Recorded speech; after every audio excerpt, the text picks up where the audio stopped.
What's going on, people? Ben here from Bateman Talks Tottenham, back with another video of my dad, Paul. Hi. Today we'll be talking about the Barcelona match last night. Initial thoughts, what did you think? Yeah, very exciting actually. Despite a 4-2 loss, we were 2-1 up for a very long time. Yeah. And we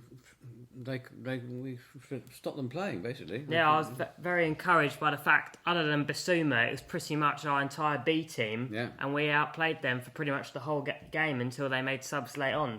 That's right. And a lot of the movement that was going on, they just couldn't cope with. We were just playing it really well around to each other. Yeah, obviously we were a bit worried, weren't we, after the first goal went in so soon. But from the moment that went in, we just played like a totally different team, really, didn't we? Yeah, very good. What did you think of the likes of Vicario and Porro? Vicario made some good saves. Could he have done better on the goal? He looked quite tight to his near post, didn't he? Yeah. But it's sort of not too easy to tell just yet. But he did make a couple of good saves, didn't he? That's right. And I think from what I'm reading, Ange really likes him. And, really wanted him. Yeah, definitely. Obviously, there was one bit of a shaky moment where he headed something out and then he had to make a save quite high up, which had a bit of sort of Lloris, rush of blood moment to him. But generally, I think he's okay. It's a good header. Yeah, very true. And obviously Basuma, I mean, he was brilliant, wasn't he? Like always. What a bargain that we managed to sign him for 25 million. Yeah. He's absolutely brilliant, isn't he? Yeah. And seems to be able to play with whoever. Yeah, definitely. Also, I thought Davinson Sanchez was quite good. I still don't want to keep him, don't get me wrong, but I thought he was good. Yeah. Obviously, Dyer was captaining the side. First game since his groin surgery. It wasn't that great at the end. It was okay at the start, but at the end he was a bit culpable for the goals, I think. Yeah, and a bit slower. Yeah. And then if he hasn't had games. Yeah, obviously we know he's not their best centre-back, but he's going to be a bit rusty, isn't he?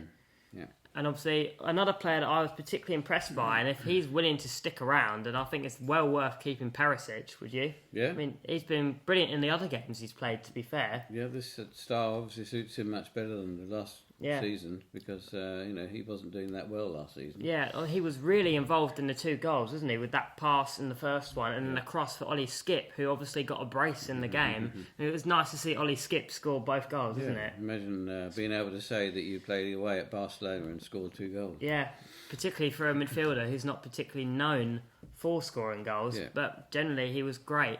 And obviously in the game, we didn't really make many subs until late on. I think it was sort of Ange showing that he's trying to get everybody up to speed. Yeah. But I did think almost if Sonny wasn't going to come on, what was really the point of taking him? Yes, was there anybody else as well? Obviously Scarlett came on, Davis didn't come on, but obviously he's played a lot of minutes this pre-season so far. Yeah, it was just Sonny really, wasn't it? Yeah, I was quite surprised that he travelled all the way there to then not play at all. You would have thought maybe he would have come on late.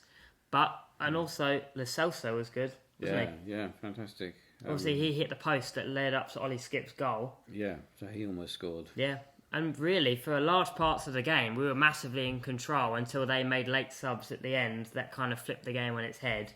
Yeah. And they won it late on, didn't they? That's right, and exposing our defensive frailties. Yeah, but I think the main takeaway from the game, obviously it's still pre-season, I think the main takeaway is that we played that well for that long against Barcelona's first team, and that was with pretty much our B team. Yeah. So you've got to hope that will put a strong performance at the weekend against Brentford. Yeah. And as much as the result's not ideal, there are definitely some encouraging signs, weren't there? Yeah, it augurs well. I think it's got a lot to look forward to. I mean, there's some videos out there, Ange Ball videos, and examples of all the passing that went on. It's very impressive. Yeah, definitely.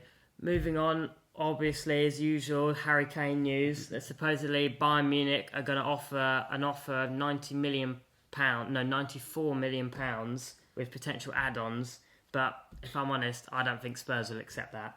Yeah, and I think it's sounding also like that he wants it resolved. He wants it resolved, but he's also very impressed with Ange. Yeah, and he's probably resigned to staying because I reckon he doesn't believe it will get sorted by the weekend, which is when he supposedly said he wants the deal wrapped up because he doesn't want to be moving about, or he feels it's fair to Spurs to start the season with him and then him go halfway through. But there were supposedly rumours that Spurs potentially would need something like 120 million euros, as a whole package and add-ons that were basically guaranteed.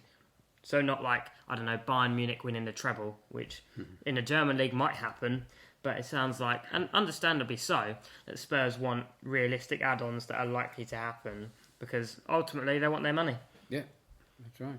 Obviously, there's also links of Eze to Spurs. I mean, he would be a great player to come to us, wouldn't he? Yeah, what's his situation? Well, he's got a year left in his contract and he's rejected one from Palace, so he's obviously linked with lots of clubs. I mean, he'd be a great one for us to sign.